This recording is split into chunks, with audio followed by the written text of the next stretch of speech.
mujj puso bi réer moo di suñu réew mii réewu par parloo la nekk léegi ku ànd ak man yaa fi gën loo wax noonu la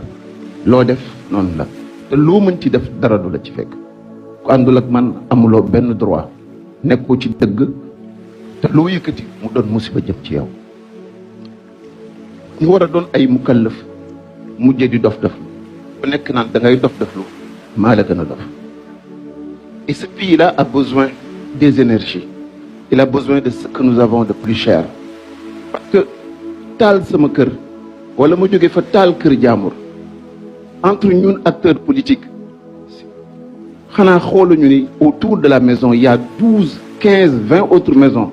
qui ne sont ni d'est ni d'ouest.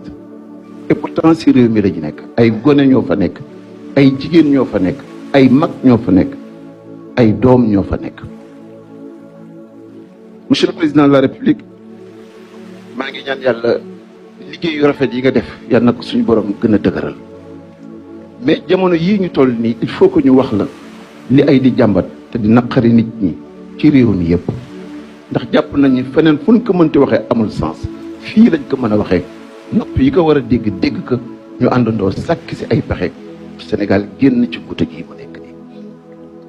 man jàpp naa ni bare na ci réew mi ñoo xamee ni ay ñu ngi yëngatu te nekkuñu fii bu ñu jàppee ne ñun ñi nekk fii rek ñun ñooy réew mi suñu gis-gis gàtt na torop te yow président de la république yilifoo ñi nga woo ñu ne la naam ñëw nañu ñi ñëwul tamit gàntal ak ñi bañ ak ñi féttéerlu ñoom ñëpp ci sa njaboot la ñu bokk yow yaa war a def lu war a tax jàmm dellu si biir réew mi jàmm nag dafa am njëg